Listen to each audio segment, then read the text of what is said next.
The good thing about our hands being so cold is it distracts us from our feet being so cold. Just another day in the life here on the Mississippi.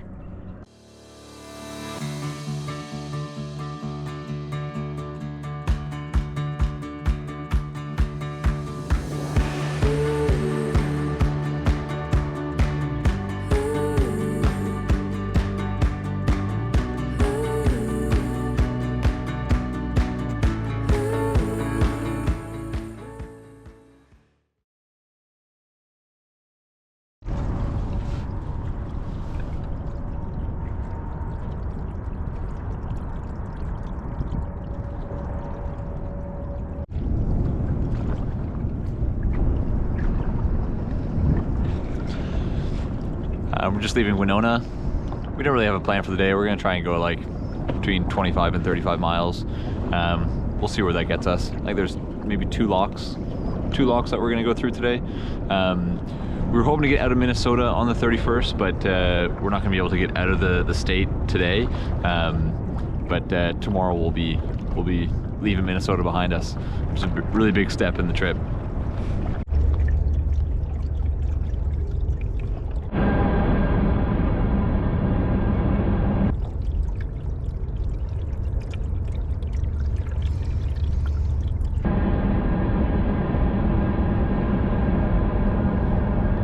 Trains now.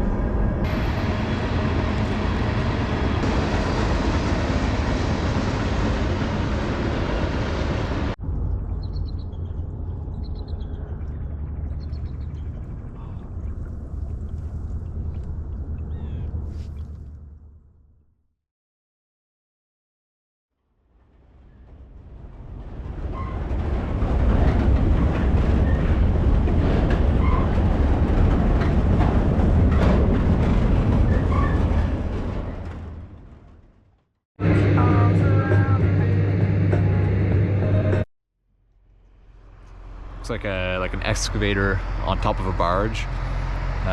We think he's digging out the channel to make it deeper. Could be because of it could be because of the low water and the lack of rain, but we're not really sure. First time we've seen an excavator just out in the middle of the channel here.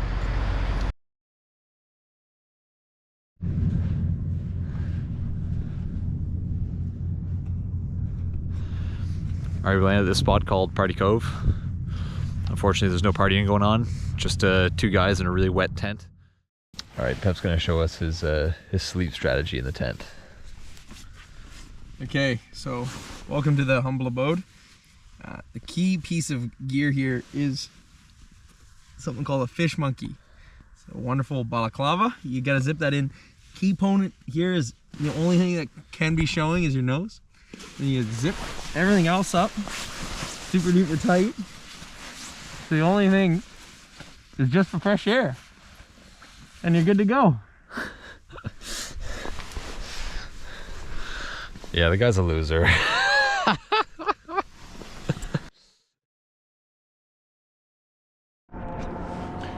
We are day 26. Today is a big day for us. We're finally making it out of Minnesota. So exciting stuff. We camped on a sand dune cove last night, which we agreed ourselves the previous night never to camp on sand again, and now everything is sandy. So it makes everything feel like sandpaper, which is a added benefit. The good thing about our hands being so cold is it distracts us from our feet being so cold. Just another day in the life here on the Mississippi. All right, we got Minnesota over there, Wisconsin, and this guy's in Iowa.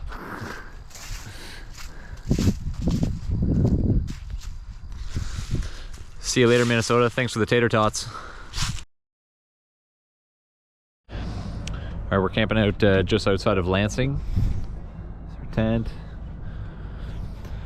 And it's our first night in Iowa, so we're gonna celebrate. We're gonna cook a little feast.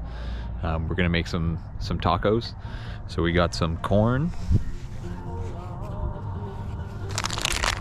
some cheese, some shells, some ground beef.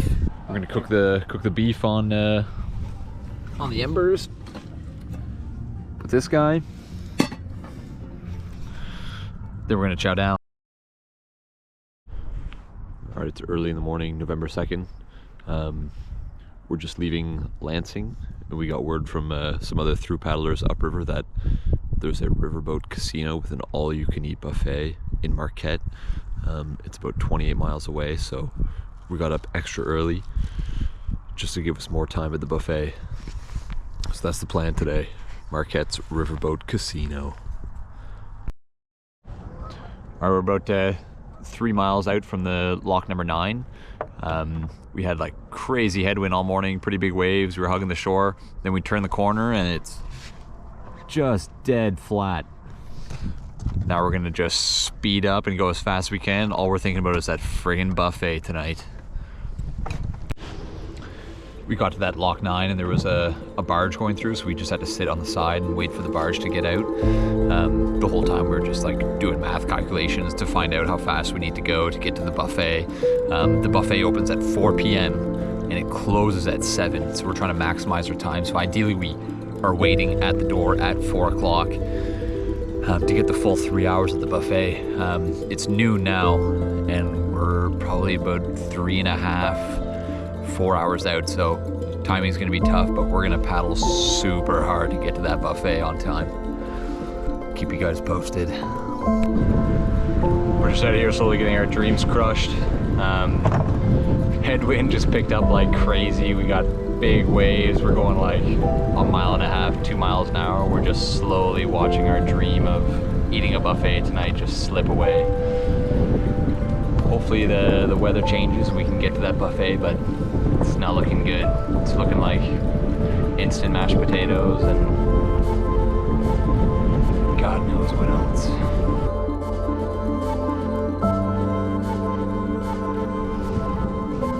By some miracle, the wind has stopped. I don't know if it's gonna stay calm for much longer, but as of right now, there's still hope we're gonna make that friggin' buffet. We're not sure, maybe we turn that corner and it's friggin' gusting again, but as of right now, we're hitting that damn buffet tonight. All right, now the wind has picked up again.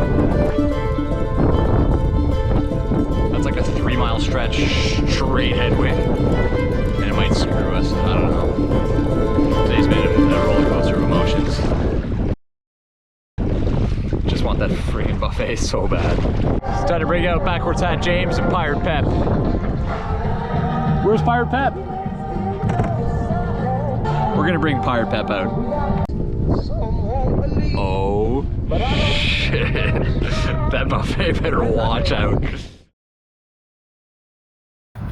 Sometimes in life you just feel like quitting. Just giving up on yourself. Today was one of those days.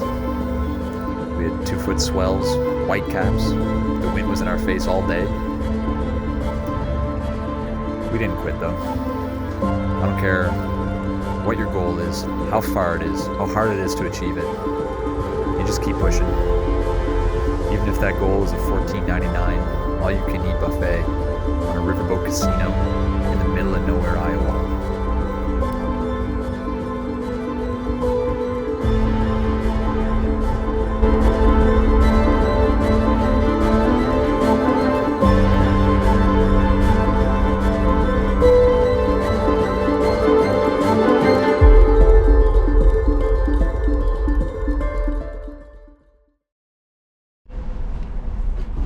Alrighty, and this is the accommodation for the night. Hard to describe this place. It's kind of like a screened-in side room next to the kitchen of a riverside restaurant, I think is the best way to put it. We're pretty stressed about tomorrow because the wind is supposed to be insane. Like the peak of what today was is what the day is starting out like tomorrow.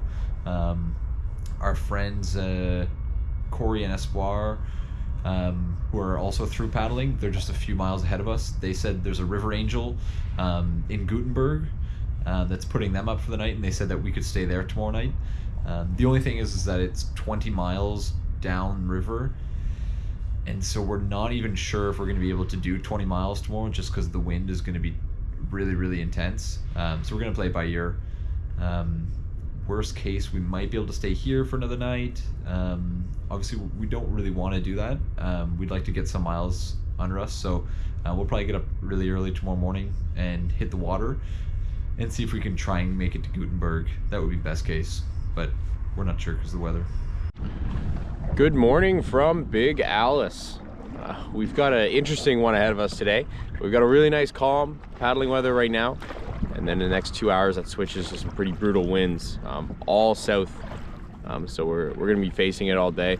So it'll slow us down mostly, and it could become dangerous later in the day. So we're gonna have to pull off. Unfortunately, we do have a river angel has offered for us to stay, but it's about 20 miles away, which we don't think we're gonna be able to do today, but we're gonna try our hardest. So here it goes. So Big Alice and the boys got humbled pretty bad right there. We just tried to do this crossing here. So we've had pretty chill weather all day. We've been able to make awesome time. And then we had this one crossing as we came just probably 10 miles out of the town of Gutenberg, which we want to stay tonight. And we just got slapped around with like 3.5, maybe even 4 foot swells, water coming in the boat, and we couldn't bail at all because we had to paddle. So we're trying to cross this. So we're just like edging up. You need canoe straight, and then you go a little bit right, straight, a little bit right. Pretty scary experience because if we flip in the middle of there, we're pretty screwed. But yeah, we're resetting, just gonna hug the shore for the rest of the day and give the respect to the river. It's funny because you can't, like, that looks like nothing at all, but that gave us a hard time. That was the hardest paddling we've done. Definitely. That was sketchy. All right, again, this is doing no justice to the size of these waves, but we're kind of still getting slapped around. So we're gonna try and go around this barge if we can. Nice, yeah. So we're kind of like going in and out of like factories, using the barges as a break. It's working pretty well. On the next episode, we meet some fellow through paddlers and someone gets their canoe stolen. Hey, we're just on our way out of Dubuque, and one of the through paddlers that we had met in the last couple of days just gave us a call and said his canoe got stolen.